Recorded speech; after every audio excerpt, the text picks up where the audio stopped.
In August, after the uprisings that overthrew Sheikh Hasina, whose party, the Awami League, had been in power for 20 of the previous 30 years, he's taken on the role of chief advisor to the interim government of Bangladesh.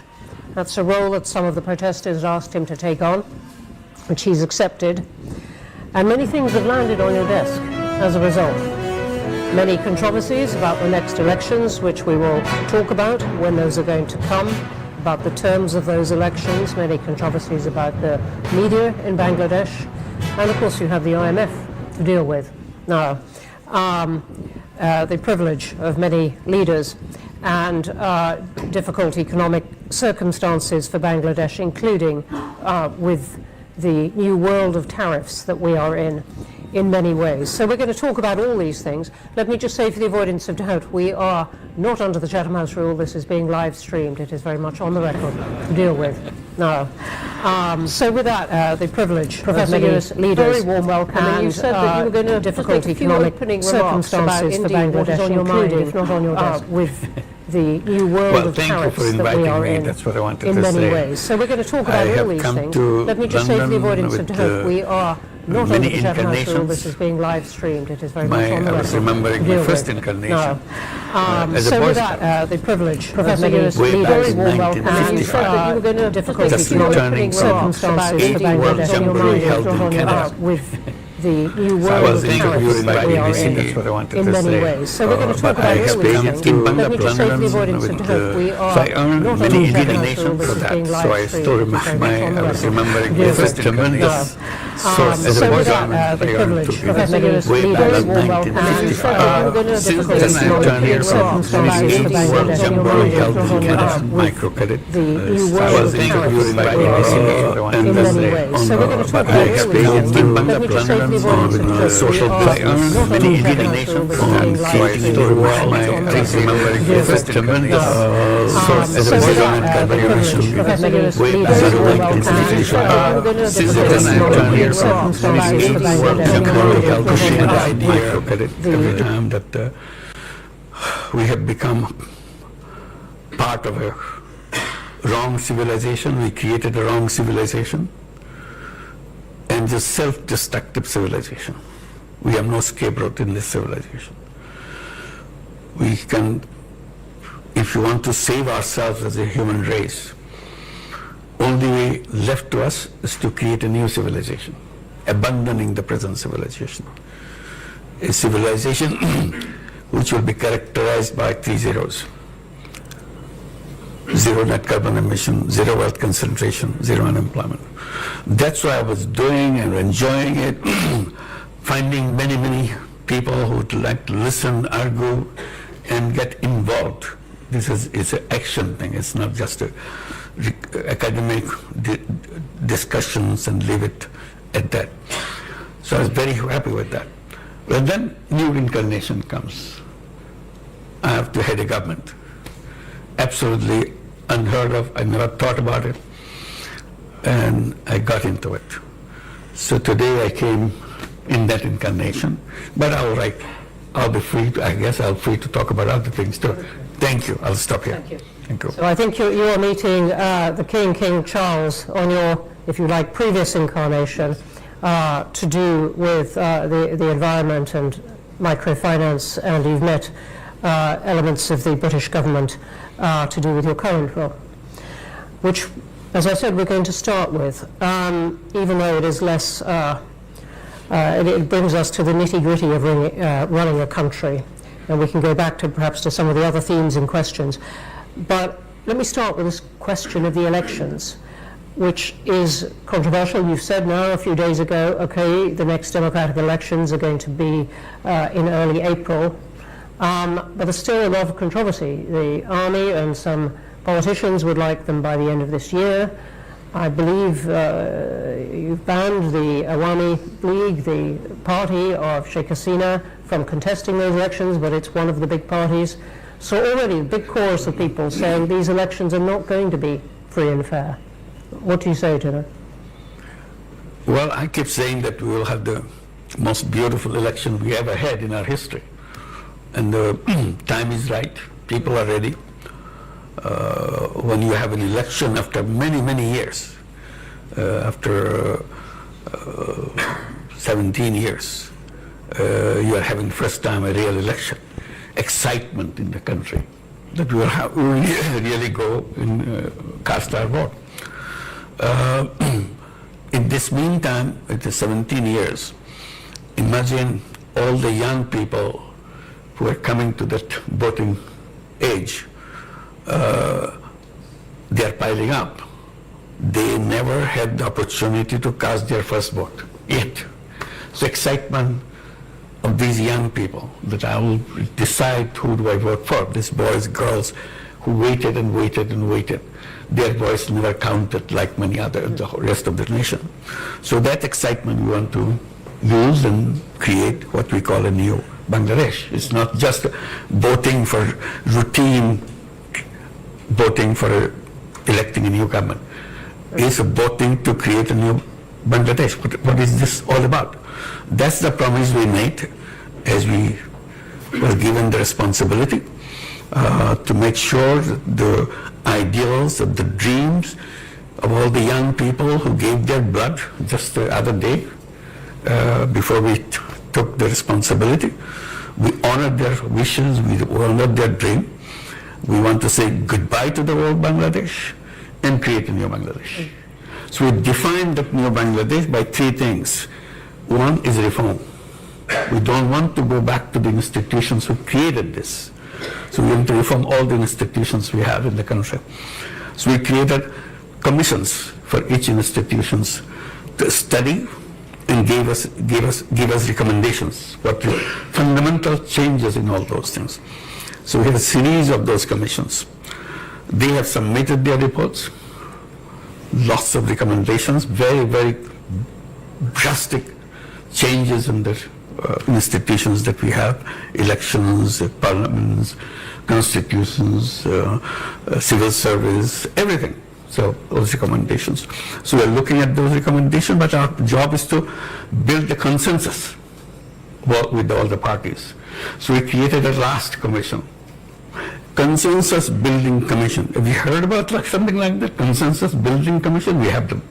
So their responsibility is to go through all the political parties, sit down together, find out which are the recommendations they will accept, and see in which recommendation all parties accept. That's a tough job for Bangladeshi politicians to agree on something all parties agree. You know, I must say it will be tough for many politicians to agree on that because, and that's not a joke about politicians, because they might say, look, that's taking away the democratic element. Why don't you trust the voters? Trust the voters to vote for any of these parties and rely on them to use their judgment to pick the best ideas, rather than a commission appointed by you and your colleagues picking which ideas you like. I wish we could do that if everybody understood what is a bicameral legislations, what the proportional voting is all about, all the complicated things you tell them, oh, forget it, how much money you give me, I vote for you. To make it very simple. So you pay me some money, I vote for you. That's all. All voting may translate into that.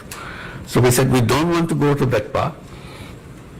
Public, all the voters can watch this debate. This is all debate. It's on the newspaper every day. Happen. So ultimate aim, to make it short, ultimate aim is to get all those recommendations where all the parties agree, put it in a separate piece of paper. This is where all the parties agree. And then we celebrate all the parties signed that agreement. We call it July Charter. And we are waiting for July to come next month. This charter will be presented to the nation, July Charter, and we celebrate. On this basis, now we'll have the election. That's how the election procedure was done. So one is the reform agenda. Next is the trial of the people who were perpetrators of all the things that happened in Bangladesh. I don't have to elaborate. It's a huge thing. It's a terrible thing that happened to Bangladesh. People were killed point blank on the street every day. Your son, your daughter went out, never came back, just shot. Two friends went out in the street saying goodbye to each other. We may not come back. Maybe one of us will come back, another will not come back. We say goodbye to each other. Went out of the street. Either none of them came back or one of them came back, and that's the period we passed through. This is coming as almost a year now. So we'll be celebrating those days of July and August and have this charter.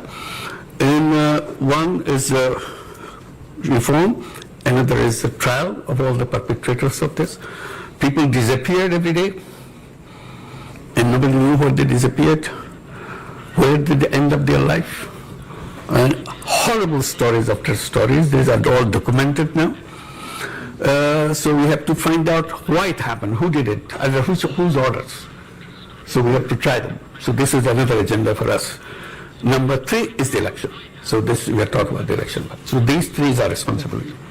So I'll come on to the trials of people involved in a moment, but I just want to stay for just one moment on this question of the Charter, because critics of what you're doing would say, look, you're ruling out lots of political parties, anyone who doesn't agree with this Charter, for example, the Awami League.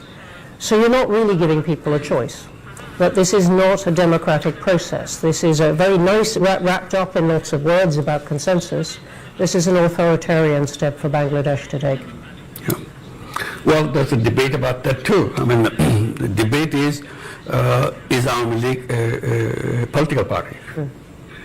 If they can kill young people on the street just like that, make people disappear just like that, steal money just like that, would you still call it a political party? So that's a debate. This is not a judgment.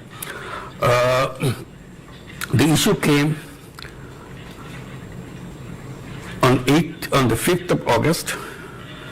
The former Prime Minister fled the country. So people were celebrating in the whole country that finally we are free. So we thought this ends on the 5th of August after departure of former Prime Minister. For us, chapter is closed. This part is over. Now it's a country without them. But those who fled, for them it didn't end. They continued the same thing. In absentia, doing it from another country, exciting people, they are fighting on the street. This is the 10th month now, none of that party has ever expressed this remorse. Sorry, our fault, somebody's ordered, somebody got killed, I'm not responsible for it. I feel terrible that I have to be part of that. None of them. So we are for them it continues. So for us it is ended. So we don't feel safe there on the street demonstrating, they're threatening the people who are already the leaders of this uprising. So safety of the country, safety of the politics of the country, the nation has decided that for the time being, the activities of Awami League will be suspended for the time being. That's all we have done. We have not banned Awami League, we have not done anything. Until the trial is over, that's all. The trial of those people? All the people who found guilty. So let me ask you then about that. Sheikh Hasina is obviously under the care of India, now in a secure house there, which she fled to. Will come on to relations with India as a result. But if I said to you, why not leave the question of the trial to the next elected government? What would you say? Why is this interim government going to deal with it? I didn't decide it. We are given this task by the people who invited us to take the responsibility, 3 tasks. And we accepted those 3 tasks. We are just going through that. Let me just ask you one other thing on this particular period. I'm looking over at some of the media, but there have been a lot of reports of a clampdown on media in Bangladesh over this period. What is your response to? This false is not true.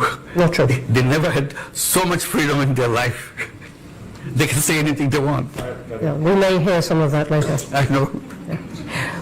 Let me come on to other questions about the economy, which is the role of anyone who takes on a job as you have done, and suddenly dealing with the economy of your country at a particularly difficult time. What has been the impact of the upheaval in tariffs that the world is going through? Well, this is a very tough job for us. While the world is going through all these problems, we are going through another set of problems. We are at the 0 level of our economy, or a negative level of our economy.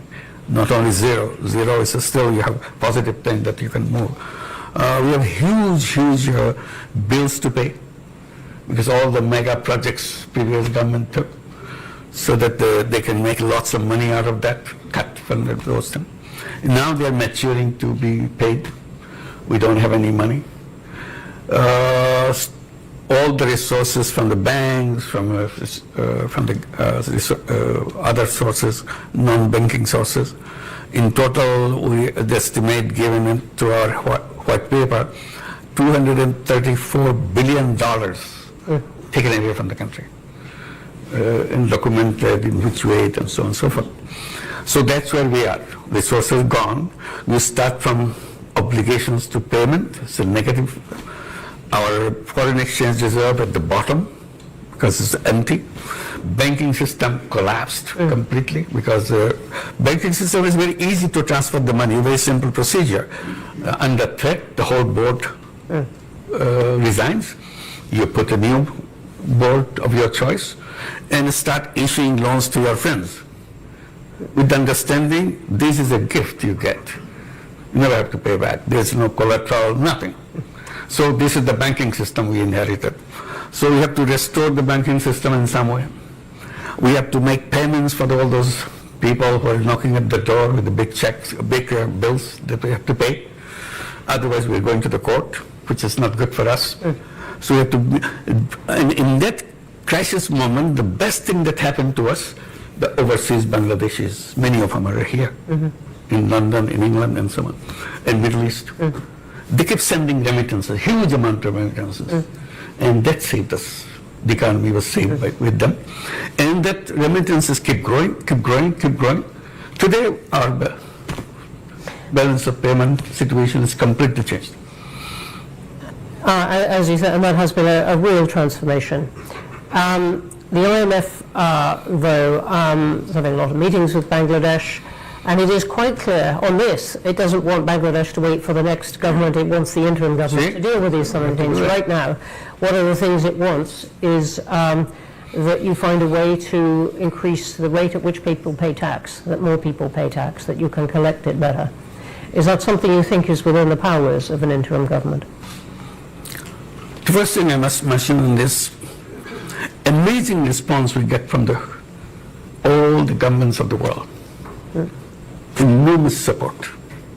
They feel so relieved that finally this thing happened. Now we can have a government we can talk to and we can work with. And they said, any support you need, please tell us. We'll be very eager to do that. So that gave us a moral boost, that we are not abandoned. Government of United Kingdom, Great Britain is one of those countries. We are very grateful to them. Like European Union, United States, Japan, China, you name it. Every single government came with enormous amount of support. And that gave us a moral boost that yes, we are not abandoned, we are not alone, they'll be helpful. And they were really helpful. You mentioned IMF.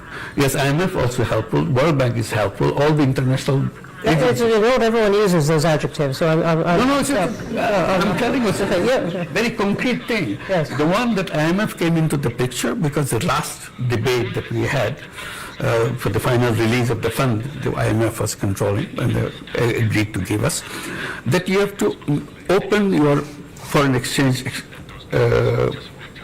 rate. It should be left to the market. We are worried about it because so far we are controlling it so that we don't kind of expose ourselves in the drain of all the foreign exchange gone because of the system. So opening this to the market is a real something, a big decision for us, which we debated, and the IMF said, no, nothing doing. Unless you do that, we are not releasing our funds.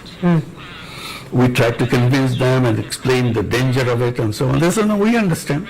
But we studied, I think you can handle it. So we started saying, are we able to handle this? Let's open it up. Finally say, if they see some positive thing, why aren't we seeing it? So I challenged them. They finally agreed, but let's do that. And tell them again, kind of note, in case we get into difficulty, we'll revert. This is just to protect ourselves. IMF says, okay, go ahead. We opened it, nothing happened. Same exchange rate was just a little bit, it's normal. So we are celebrating that finally we see the strength in the economy and so on. So IMF role is very positive. It's not a negative one. It's not trying to push us into trouble because of there's some principle they're holding on to. It's not like that. We were not willing to jump into the water. They said, come on, you do it. You can make it. And finally we made it. That's it. So we are thankful to IMF. Okay. Let me ask you about relations with India and China, which seem to me to be somewhat in flux. Sheikh Hasina's government was very close in a way to India. Now she's there. Relations with India perhaps a bit less a bit cooler between your team and Delhi now. Perhaps a little bit warmer on China now. What is your account of this and what you are trying to do in foreign policy now? We are reaching out to everybody. As I said, all the governments of the world have been extremely supportive. So we are very thankful. We are trying to build up further relationship. We are asking for the help that they never gave before. They were not existing before. So we said, let's do that. One of the things we are saying, corruption. Bangladesh is just deep into corruption. Everything is, system is corrupt, people are corrupt. So how to clean it up? What kind of changes we have to make the government clean with the enormous corruption? So we say if there is a formula, there is a policy, there is a way to do that. So I mentioned something that the conversation I had in September at the United Nations General Assembly. I was meeting all the world leaders to explain to them what's the situation in Bangladesh. So I was meeting Ursula von der Leyen at the European Union. So among many issues discussed, I said finally about the corruption. I don't know how to get out of this. Is there any way, is there any recommendations you make that we can follow? So she gave a big smile. She said, you know what? We are coming from worse than that. The European Union coming from the worst of the corruption that we are facing. So yes, many of our countries were trying to join the European Union. We're just all over corrupt. Everything. You never heard of those kind of corruptions in your life. That they had it. So we have to restore a system of cleansing them up, cleaning it up, washing them off, so that they can be clean as everybody else and join. Once they're clean, then we take. So we learned everything how to make it happen. So how? Because some of the pressure was put on those countries, and not with perfect effect. It was put on those countries because they so much wanted to join the European Union. Right. So what is the pressure on Bangladesh politics and society to clean up? It is a historical moment for us. If you can't do it now, we'll never do it. So we made us sure that this is the time. The history has given us a window. We can do things which no government can do. Because all governments are partisan, have far supporters to take. We have nothing to do with that. We have nobody that will be waiting for getting his vote for me to come back again. We are going. That's very clear. So we have the moral strength. As the interim government. Absolutely. Yeah. Interim government is a historical opportunity. It's an amazing opportunity. How in the short year, the 9-10 months that you've got, how are you going to, and I'm interested, Chatham House has done a lot of work on corruption, our most recent big project in Nigeria, but it's a problem that many countries have. I'm just interested in what you are trying to do. I just want to give one example. Yep. You need a passport. You have to go to the passport office, apply, and somebody will show up. You apply for a passport. If you go this way, it will take years. You'll never get it. Make a deal with me, give me X amount of money. I'll deliver it at your home. The guy is a representative of the officer who issues the passport. So everything that you see outside, all the norms, rules, procedures, now implemented not by the government officials, by their representatives who split the money that they earn. So what we said, from now on, we'll deliver passport online. And people were very happy that, okay, you can issue passport online. They go there to get this or try it at home. It doesn't work. What happened? Servers down. Somebody's manipulating. Very interesting. I mean, several countries are finding a way to use technology to cut out the person behind the desk. Very helpful. Yeah. So what we did, we started creating some kiosks. Government Service Center. We don't say government. Bangladesh Service Center. Young guy with a computer sitting there, boy, girl, been trained to give all the services. This is all we made. All these months we are preparing all the ministries. Every service you got, whether you're paying taxes, or you're issuing driver's license, or you're issuing your renewal of your passport, whatever, or your land tax, which is absolutely complicated. They can make as complicated as they could. So now everything has to be delivered online. So we trained these young people. Just started last month, this kiosk. And you come, there's a price list. If your passport, so many days, this month. It's so many days, and we deliver home. Not all, you give your message, you come and pick it up. That's it. So we have 3 centers now. Within next month, we'll expand to several more. Gradually add to several more. And we're challenging every ministry. How many services you are ready to provide online? They say we have 5, we have 10, we have 15. Okay, whatever you give it to them. Train them. If they have difficulty, we'll have a meeting together. Why you are having difficulty? Maybe technological will solve the problem. It's our job. I said the task of the interim government, by the time they leave the government, all these services will be available to people. And all the ladies at home in the villages, women, housewives, they will be delivering these services. We'll train them, they will deliver it. They don't have to come to the city to do that. Wherever you are, you have the computer, you have the everything. Or the phone, yeah. So this is the journey that we want to complete. All right. So thank you for that detail, which is very inspiring.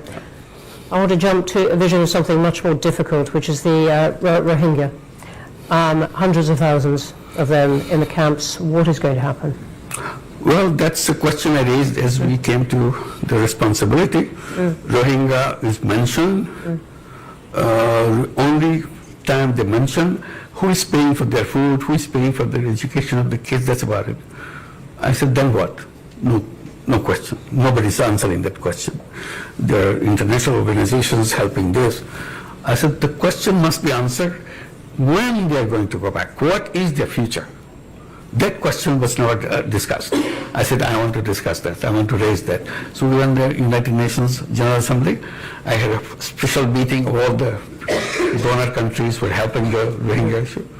I raised this issue. Do you have a map, road map, when they want to go back? Oh, no, we have not done that. I said, please do that. Because unless, even if it's a 10 years, 20 years now, have a date. And we know 1 year less now, another year gone, and we go there. So we are working very hard to make sure that we can repatriate those people to go back. In the meantime, we have problems. U.S. government stopped all the money, USAID money. Absolutely. Suddenly disappeared. And what used to be $12 a month per person for food, suddenly that $12 disappeared. Somebody said, okay, we can accommodate for 2 months for $6 a month. I said, okay, $6 months. Now it's $3 a month. What do you do with $3 a month for whole food for a family, for a person or something? So we're going through that process now. So organizing, again, going back to the world community, said, look, you asked us to host them. We are hosting them. But the responsibility of maintaining them, you took yourself. So please don't create Who are you talking to in that? Who do you really have in your sights that you would like help from? There's a whole group of countries who are with us, who was connected to the Rohingya thing. We have meetings with them. Is the UK one of those? Of course, it's a very important one. Not only one of those. The UK is a very important supporter of the whole thing, even now, in this crisis period. So we urge to have a global meeting of the Rohingyas on these issues and related issues in September this year at the United Nations. Have a separate UN General Assembly session on that. It's on the sideline of the General Assembly. Have that and discuss all these issues. This is one. In the meantime, political changes happening in Myanmar. Rakhine State is taken over by Arakan Army, which is all the hub of the Rohingya population. They have a new push of the Rohingyas pushing into Bangladesh. We started with 1.2 million Rohingyas. Now it's another 200,000 coming in from the other side because of the things are happening on the other side. So increase. And the most dangerous thing that I felt, and I started raising that, I said when they came, Rohingyas came to Bangladesh, they came with their kids. They didn't leave their kids. They some of the 2-month-old, some of the 2 years old, some of the 5 years old. I said 7 years are gone. The 5-year-old became 12-year-old, and so on. And each year there are 35,000 children are born. So they are growing up too. So we have a whole new young generation coming up. And they have no hope. They don't know who they are, what they are supposed to be doing. It's a prison that they live in, but they have the computer, they have the mobile phone, they see everything in the world. So they say, what is our future? I said, these will be very angry young people growing up. How their anger will be expressed, we don't know. Whichever way it will be expressed, it will be a big explosion, I can assure you right now. Please help us, so that before that explosion point comes, we can take care of them, they're happy with their life, they're as creative, as talented, any of our kids. They're no different. But they are in a situation, they see the world outside on their mobile, we see their televisions everywhere, but they don't see their life, they're in a prison. And why they are in prison? They have stories to listen to their mother, their father, no answer, when do we come back home? And that's a very important question to be answered for them. And your plan is still that eventually they go back home? That's the only way it can resolve. You're not going to integrate them into Bangladesh? It's impossible to do that. It's impossible. Why? So already the people who live around the camps, very hostile. Very simple reason. You get everything free. And we are struggling to make a life. And then you take our jobs, you take our food, you take away things from us. Why didn't you go back to your country? Why are you interfering with our life? Those kind of things. Your children having a fun life, our children, no life. To them it's a fun life because you're sitting there not playing games. It's a fun life. Our children is working hard, but no life. So that will spread. The moment you say that, you promise that they will go back. The government promised that they will go back, and they know that. Now, to say that they will stay with us, who are they? We are having difficulty now. You are putting them into us. No political government, no government will accept that. You've made the point very, very clearly. Let's go to questions. There are going to be a lot of them because there are a lot online, I can see already. Wow, a lot of them. Hands up everywhere. Can I take the first opportunity? Who is speaking? Me. I'm going to go to the woman here in the front. Okay. And then we're going to go one at a time. I'm going to take a couple here. I will come to you. And I will get the people in the back as well. Thank you for the opportunity to question you. My name is Sami Akhtar and I'm a UK correspondent for the Daily Songram Pratidin. So I have a question for you about your reformation agenda. You have said that for the freedom country or Bangladesh, new Bangladesh, you have to change some key pointers. Those are related to your reformation, which is reform.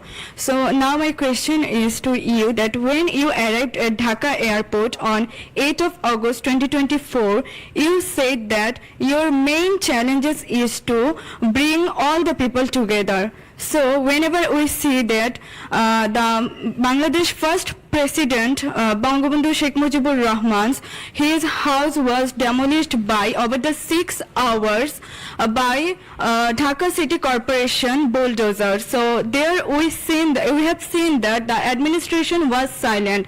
So on this basis, you have you have made division by separating particular persons or their supporters. So on this basis, we can say that how you plan for reform Bangladesh or make unity, accept them, and are you an only advisor for the other half, excluding them particular parties or the persons? Okay. Thank you. Thank you very much indeed. That's a lot of simple answer is lots of questions, lots of issues, all came at the same time. We couldn't handle everything right away. So it's a kind of a period that we have gone through. Things have calmed down, come to order. Now we are dealing with it. Bringing order to the nation was a big task for us because the police force that we got, yesterday they are shooting at the kids. And today suddenly they said, okay, clear the road, get out. Who are you? They want to beat you up because you killed my brother, you killed my son, you killed my sister. And now you're telling me to do what to do. So they're afraid to go to the road. So we had a deadlock situation. We didn't know how to handle those kind of things. So it took time. And luckily, I can report you, that has come down now. People are accepting the police, all the people that we identified as the perpetrator of all the terrible things that happened to Bangladesh, taken out of the services, and they will be under trial. This is the trial becomes such an important thing. You know the person. It's not something some police, I know the guy who did that. It's in front of me, it's in my video. I can show you my video. The whole thing happened in Bangladesh with open videos everywhere. So all recorded. It's an amazing kind of uprising where every single event is recorded as it happened. Not one camera. Everybody has a camera. Everybody's taking. It's all been assembled, it's identified, and we are trying to clean. We are not saying that we are a government to solve all the problems. We are successes. We have now a police force which can bring law and order in the country and so on.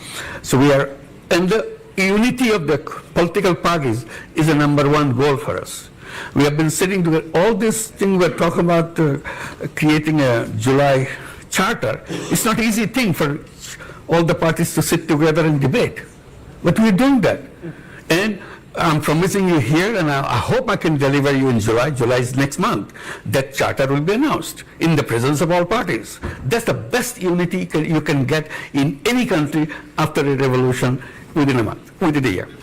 Okay. Thank you very much. The front row here, the man next to you, is so packed. Thank you, Chair. I'd like to say who you are, please. My name is Bulbul Hassan. I work for Channel Television. I've got a very precise question. People in Bangladesh, a significant number of people in Bangladesh, apparently disillusioned with the conventional political system. So once the election is over, the democratically elected government takes over. Are you in a position, or do you have any desire to be a part of that government? No way. No way. Good one.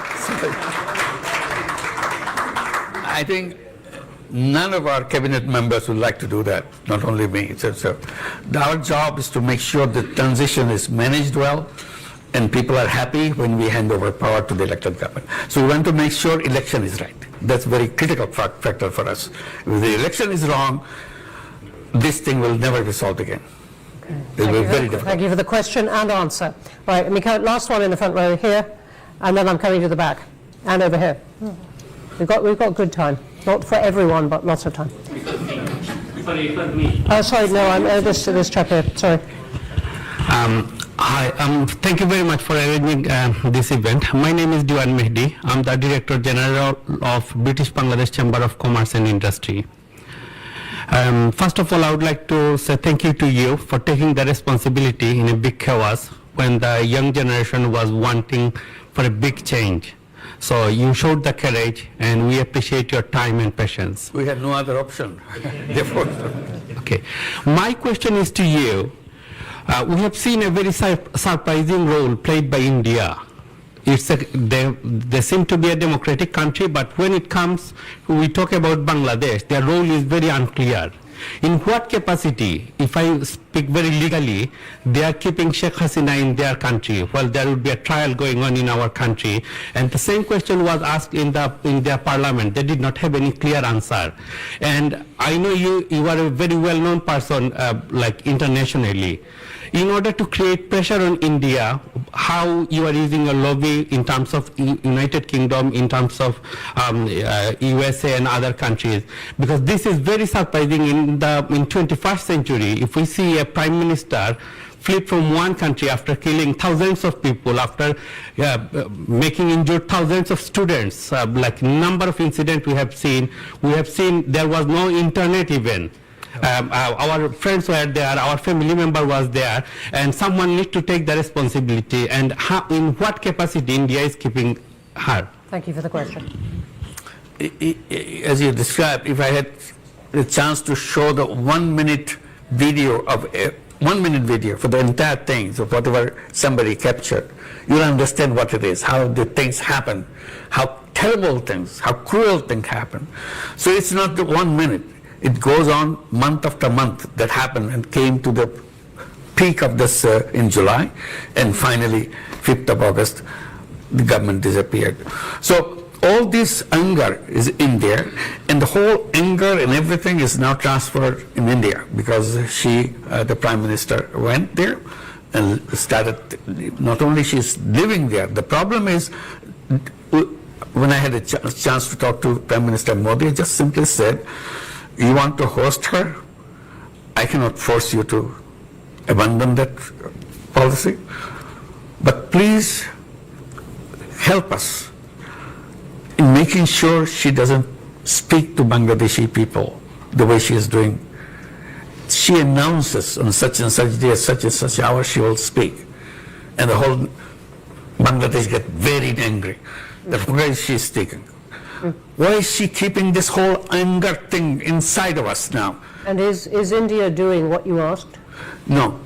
Modi's answer, I quote, he said, it's a social media, we cannot control it. What can you say? It's an explosive situation. You can't just walk away by saying it's a social media. So this is what is still going on. May I ask you, I believe in technical terms, you've written an informal, an unsigned diplomatic note to India. Yes, we did. Asking for her extradition. Absolutely. And they've noted that it has arrived. But does that mean, in a sense, you're leaving it to the next government? This will continue. I mean, this is, but it is now, in the meantime, another stage has come. Yeah. Just want to add. Now there's a case. The International Criminal Tribunal has started the trial process. They send notices to Hasina for all the crimes she has committed, part of the crimes. There's so many other crimes coming up. So they have to respond to that notice. This is a legal notice now. So we have to go to the Interpol and all the other things that happen through that. This is the process that we are following. We want it to be very legal, very proper. We don't want to make sure that we do something out of anger or something. We want to build the best of relationship with India. It's our neighbor. We don't want to have any kind of basic problem with them. But somehow things go wrong every time, because of all the fake news coming from the Indian press. And many people say it has connections with the policymakers on the top and so on. So this is what makes Bangladesh very jittery, very, very angry. We try to get over this anger, but the whole barrage of things keep happening on the cyberspace. We can't just get away from that. Even if I try to peaceful, suddenly they say something, do something, anger comes back.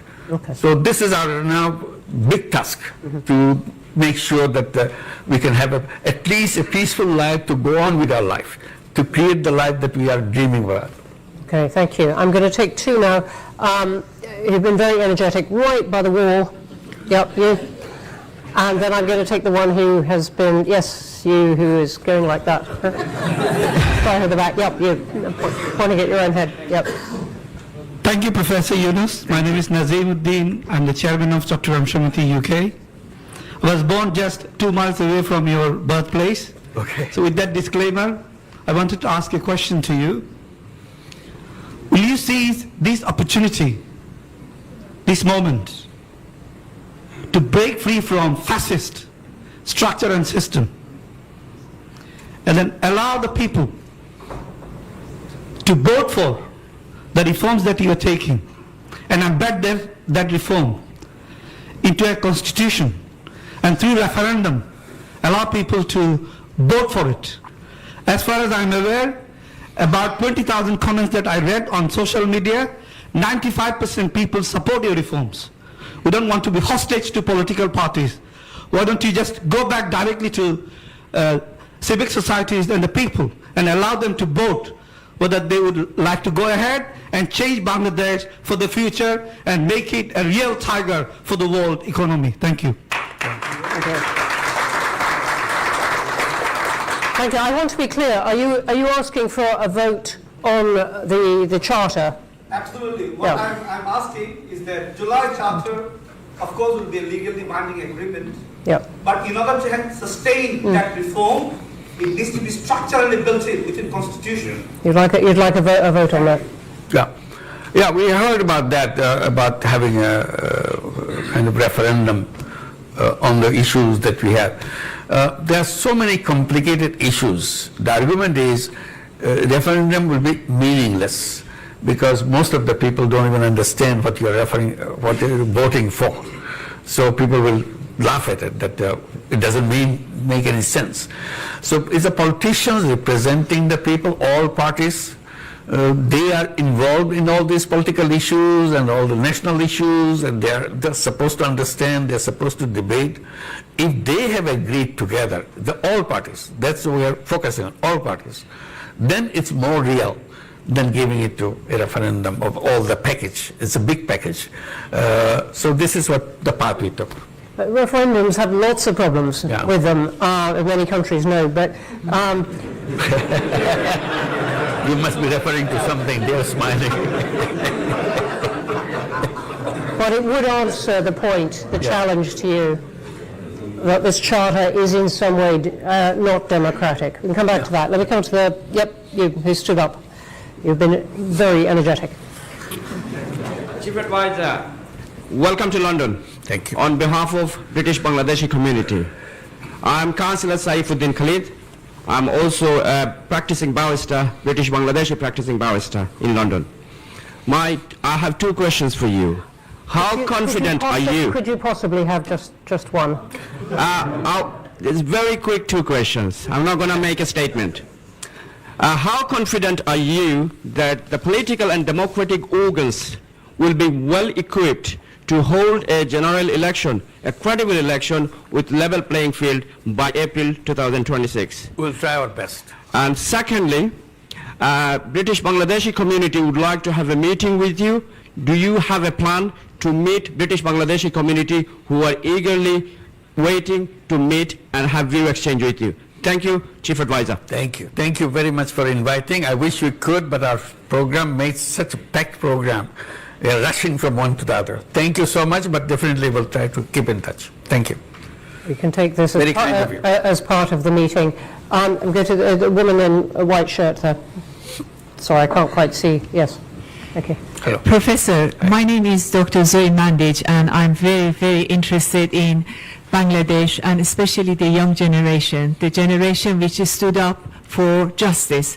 And this is a role model for all of us. My question is that with the new technology such as AI, what can be done? What is in your policies and support you're giving to that 10 million student who rose in terms of, having a hope for future, getting a foot place in the market, in the global market for future and for jobs? And there are obviously countries around you that are running special AI programs. Is there anything that we can do to help and support the students especially? Thank you. Thank you. Thank you for your offer. It's a very important offer. We want to be supportive of the young people as much as we can. And I try to bring to the notice of the world and notice of people in Bangladesh. Bangladesh is a very unique country. It's the 8th most populous country in the world.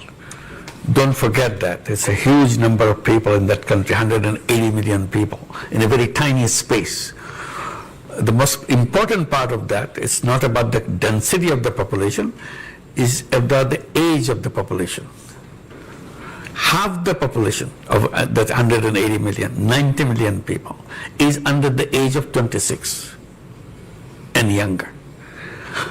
So this is a unique feature of Bangladesh, where many countries getting older and older, they don't have people to work in these countries. Bangladesh is getting younger and younger, and young population everywhere, and very talented young people, not just young people, very talented, very creative young people. I get goosebumps when I think about this. This is more than gold mine. You can do anything in the world with this young population, only if we can run our country right. Because this is needed not for Bangladesh, it's needed for the whole world. I was recently visiting Japan. Amazing thing, request they're making. Please send your young people to Japan. We want to take as many as you can send. So we signed 2 agreements in this trip to send 100,000 young people to go and work in Japan. And I said, please keep these doors open so that we can continue to bring young people from Bangladesh, boys and girls, not just boys and girls, to come to Japan and do everything that you need to do. Because you don't have any population to run your factory, run your businesses, run your buses. Their buses are stopped. They have no driver. Their taxis don't function. There's no driver. Your businesses shut down because there's no people who run the business. Their agriculture stopped, abandoned, because nobody's there. The machines are there, farmhouse is there, land is there, no people. I said, okay, we will be very happy to help you, to send our young people. They said, only thing you need to do, teach them how to speak Japanese. I said, we'll do that. We'll do that. Is it a great We are a very lucky country, that's what it is. We're a very lucky country to be so resourceful with human beings. Great. No, can I, I'm sorry, I'm going to come here to the front row. There's a storm of people with things to say. Thank you. Give me a chance. Assalamu alaikum, Dr. Mohammad Yunus. First time I met with him in France when Agrabin Czech fair. Second time in 2099 when Bangladesh problem is arsenic. Yeah. This time Dr. Yunus held one meeting in Paris. This time I was there. Third time I met with him in Spain. Listen, this is a wonderful history, but please could you get to the question? Thank you. Today I am, thank you for everybody to arrange this meeting about in Bangladesh situation. But I want one question. Dr. Yunus, please held the election upcoming 2026 you declare in April. We want to see for the foreign Bangladeshi people also, we have to give a right for vote. This is me. That's right. Thank you. That's our promise. We'll do that. Thank you. Okay, thank you. Sorry, I'm going to take the woman in the second row here. Yep. Thank you. My name is Halima Begum. I represent Oxfam, but mostly I'm here representing my mother, who cannot be here today, and it's an honor to be in this space with you today, Chief Advisor. My question is... Please give my salam to her. Thank you very much. She will be so pleased. The question really I have is how much security can you offer to the protection of women's rights and gender? Because often when we see challenges around democracy, it's women who are then exposed. And as we know, the rollback of gender is quite a significant concern at the moment. Thank you. Thank you very much. There are not so many women in this audience here today, so thank you for the question. Very bold recommendations. Women are outspoken. There are many members in our cabinet, represent them, women cabinet members. So the status-wise, we are doing the best possible way. We are not perfect. Definitely Bangladesh has lots of difficulties in getting all the rights established in an open and fair way. But government is committed to establish them. That's all we can assure you. Thank you. Thank you. One here on green on the aisle. So much. Adilur Rahman. No, sorry.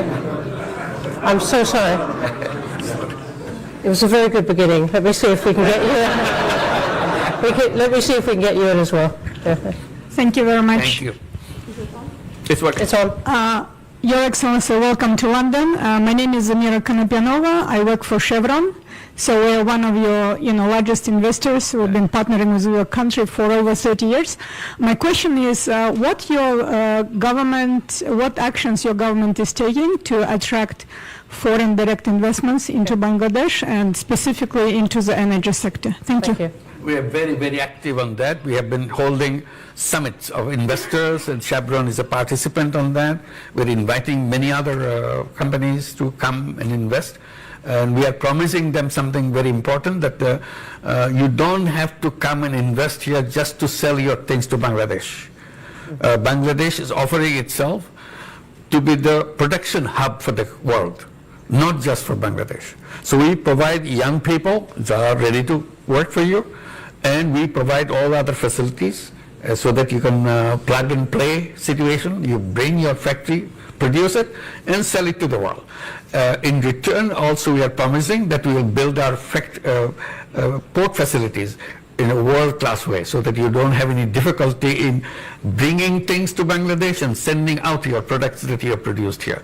So that's how we are bringing the investors, not only for Bangladesh, or we also keep reminding them, you have a big market right here, not just Bangladesh. You can produce to Bangladesh. We have all the communication things. We'll fix it up to deliver it to Nepal. Nepal is a country that cannot access to the ocean, so we will give you the access to the ocean.